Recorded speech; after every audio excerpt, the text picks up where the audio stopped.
Chocolate melt হচ্ছে ওইদিকে, আর এদিকে এই মহাযুদ্ধ চলতেছে। আবার দেখি ভাই কত কিছু করা বাকি, এখন নাকি আরো অনেক স্টেপ বাকি রয়ে গেছে, যার কারণে সে আবার হচ্ছে ডিম আনছে। ডিম এনে ডিমের কুসুমগুলোকে আবার আলাদা করতেছে, ডিমের সাদা অংশ দিয়ে নাকি আবার কি করবে। ওইদিকে আমাদের চকলেটগুলো মেল্ট হয়ে গেছে, আর আমি দুঃখ ভরা মন নিয়ে দেখতেছিলাম ভাই চকলেটগুলো এখন আমার পেটে থাকার কথা। ওইদিকে আবার ওদিকে কফি আনছে। আমার মহাকষ্টের কফিগুলোকে সে একসাথে 4-5টা প্যাকেট কেটে পাউডারগুলো নিয়ে নিচ্ছে, এগুলো অনেক দাম লাগবে। ভাই এত কষ্ট করে এই জিনিস ভাই বানানোর দরকার নেই, আমি খামো না, বিশ্বাস করে আমি আমার এই খামো না। মানে দেখো টেকনিক দেখছো, টেকনিক এটা হচ্ছে নিনজা টেকনিক, একসাথে 4-5টা প্যাকেট কিভাবে কাটতে হয় আমাদের শেফ থেকে শিখে।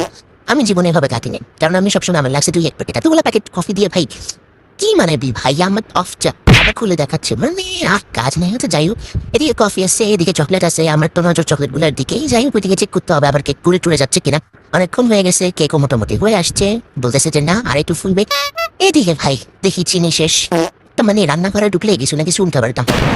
তারপর দেখলাম কেক রেডি হয়ে গেছে, এদিকে হুইপ ক্রিম লাগবে, ক্রিম দিয়া নাকি কি আবার করতে হবে, মানে ধৈর্য আমার শেষ হয়ে গেছে ভাই, তাড়াতাড়ি বানা, খাবো কখন, মানে বানাইতেই যদি এতক্ষণ লাগে, মানে আমার তো আর খিদা তো আটকে রাখতে পারতেছি না।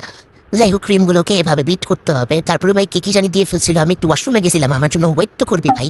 তারপর ওই যে আমার মেল্টেড চকলেটগুলোকে ঢেলে দিছে এই জিনিসটার মধ্যে, কারণ এটা তো চকলেট মৌসকে চকলেট তো দিতেই হবে বেশি বেশি। তো এগুলো আবার হচ্ছে সব ভালো মতো মিক্স টিক্স করে ভাই আমার ভালো লাগতেছে না, তাড়াতাড়ি শেষ কর, এতক্ষণ যদি লাগে। আবার এদিকে কফি কি অবস্থাটা করতেছে কিচেনে ভাই, এইসব ছিটাছিটির কারণে যে পরিমাণ গন্ধটা পরবর্তী 2 ঘন্টা রান্না করে ছিল বিশ্বাস করো। এদিকে আরেকটু চকলেট ছিল, ওইটাকেও মেল্ট করে ওটার মতো ক্রিম ঢেলে দিছে, মানে আমি যতবার চকলেট লুকাই লুকিয়ে রাখতেছি শালা সবগুলো বের করে আইনা কেকের মধ্যে দিয়ে দিবে। একটু মিক্স করতে চাইছিলাম, আমার ওইটাও করতে দেয় না, আমার হাত থেকে চামচ নিয়ে গেছে, বলছে মিক্স করতে দিলে নাকি আমি এগুলো শেষ করে ফেল। এটা কোনো কথা হইলো আমাকে বলো, এই যে এত কষ্ট করে ভিডিও করতেছি আমি কি একটু চকলেট ডিজার্ভ করি না?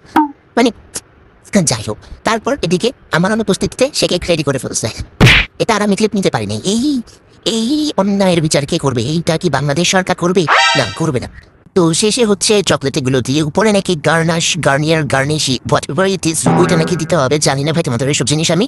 তো ওইদিকে আমার নজর আছে ওই বাটিটার দিকে যেখানে মধ্যে একটু চকলেট লেগে আছে, দোয়া করো এটা যেন আমি সাকসেসফুলি খেতে পারি। যাই হোক এই হচ্ছে আমাদের টপিং গার্নিশ হোয়াটএভার, মনে নেই। ও এটাও নাকি শেষ হয়নি, আমার উপরে নাকি কোকো পাউডার দিতে হবে। এত কষ্টের কাজ ভাই, এত স্টেপ কেন? এই জিনিস আমি মনে হয় না জীবনে একা বানাতে পারবো ভাই। তোমরা যারা বেকিং করো তোমাদেরকে অনেকগুলো রেসপেক্ট, বুঝছো? মানে বেকিং যে এত কষ্টের কাজ, ওই দিন আমি খুব একদম হাড়ে টের পাইছি।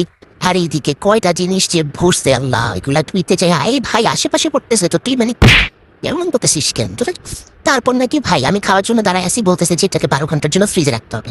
আমার ভাই এত ধৈর্য নাই, আমি একটু পর দেখতেছিলাম সেট হয়েছে কি হয় নাই। তারপরের দিন সকালবেলা